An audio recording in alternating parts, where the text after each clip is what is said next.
Assalamualaikum warahmatullahi wabarakatuh. Konnichiwa minasang. Minasang, kyo wa o genki desu ka? Genki desu, watashi mo genki desu. Hari ini hari Sabtu tanggal 6 Juli 2024. Gimana hari ini? Hujan gak di daerah kalian? Hari ini di daerah aku hujan loh, lebat. Nggak lebat juga. Istilah kata ya deras lah. Dari pagi sampai sekarang sore ya, menjelang malam masih awet hujan. Sampai yang di bawah itu banjir. Nanti aku bikin shortnya ya. Oke, hari ini aku akan membahas tentang bel spasi.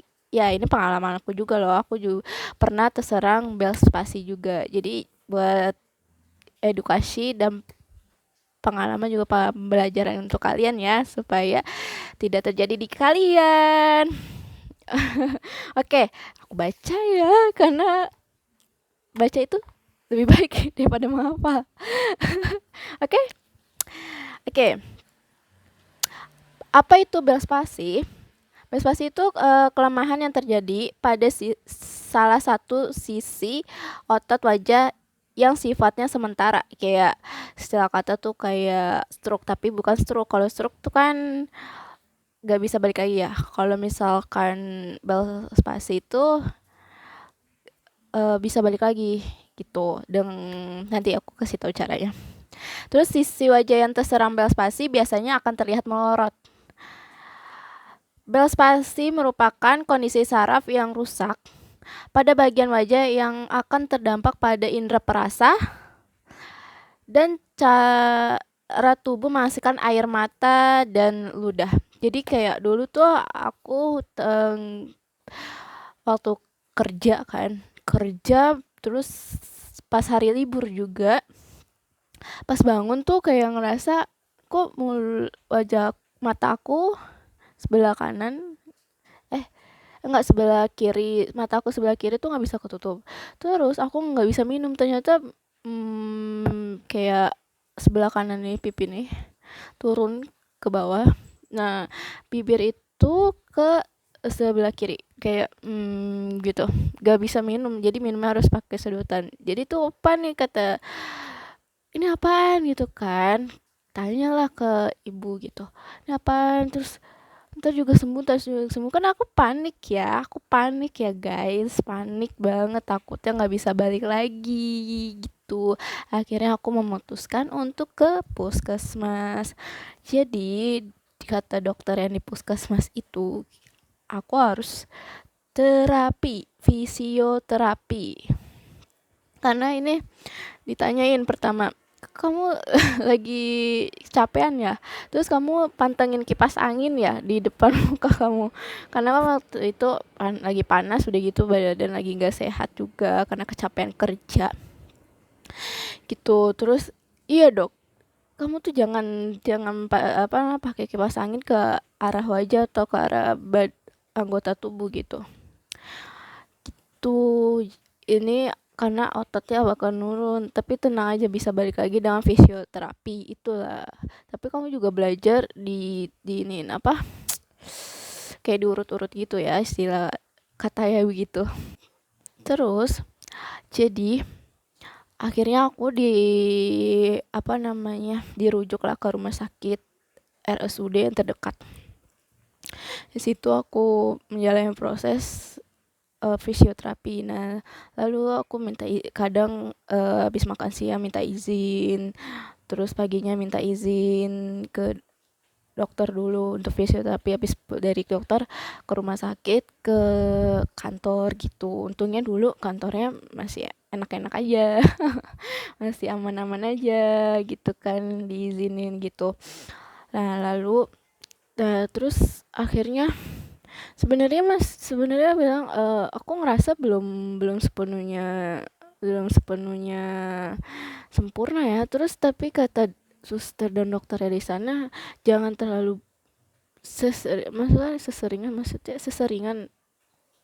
jangan sampai terus-terusan gitu di fisioterapi, itu nggak bagus juga katanya. Yang penting udah sempurna udah balik lagi, katanya begitu. Ya katanya sih begitu, cuman aku kayak masih kurang. Karena kalau misalnya masih kurang kamu pijit-pijit, oh ya pijit-pijit ya, bukan urut, pijit-pijit bagian wajah, terus kayak berusaha latihan bicara a i u e o gitu.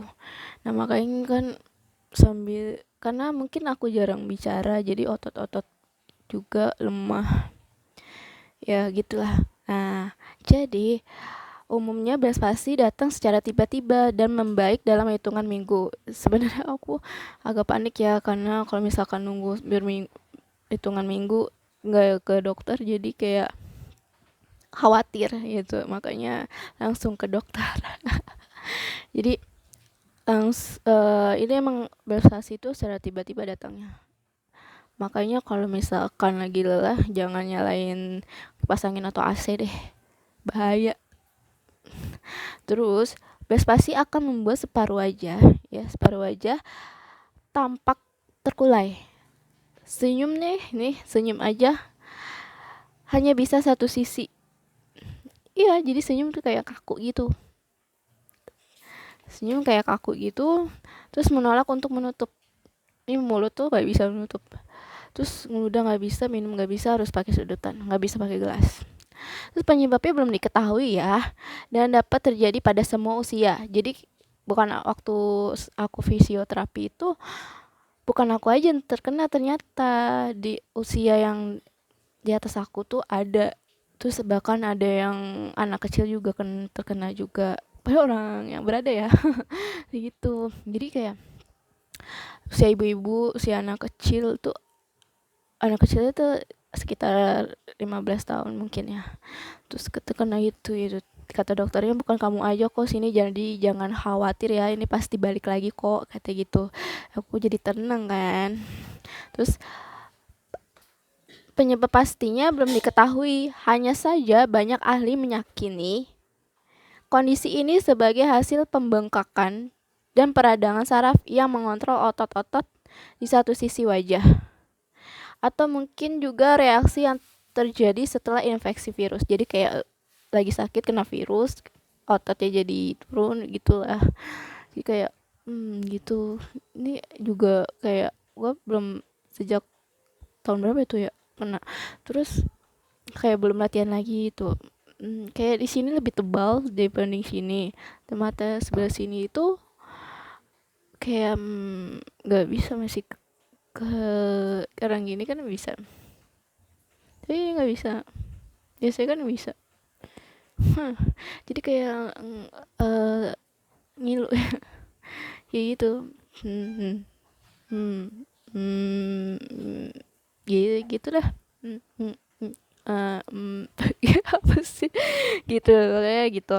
Terus jika kamu stres, ini juga penyebabnya juga ya.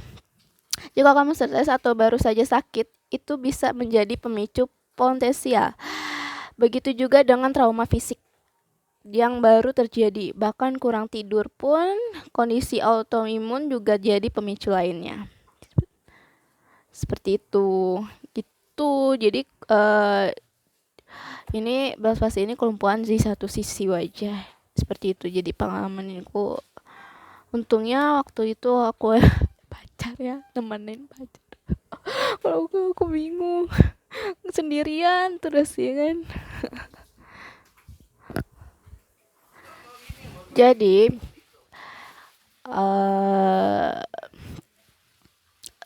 lebih baik jaga kesehatan kalian. Kalau misalkan nih ya, lagi kecapean, jangan nyalain AC atau nyalain kipas angin, apalagi deket area wajah kalian ataupun daerah tubuh kalian yang lain, ya kan. Jangan, karena kondisi kamu itu lagi tidak stabil, bisa serang penyakit. Ya, seperti itu guys. Ya itu aja sih pengalaman dan pembelajaranku, dan semoga bermanfaat untuk kalian. Jangan lupa jaga kesehatan juga ya. Jangan seperti waktu aku gitu kan, biar nggak terjadi di kalian juga gitu. Ya ini juga masih belum dilatih-latih lagi sih sebenarnya. Jadi itu aja ya guys hari ini. Semoga jadi ilmu untuk kalian, bermanfaat, pengalaman dan pembelajaran untuk kalian. Terima kasih. Selamat siang untuk hari ini. Konnichiwa, mata nih. Mata sita. Arigato gozaimasu.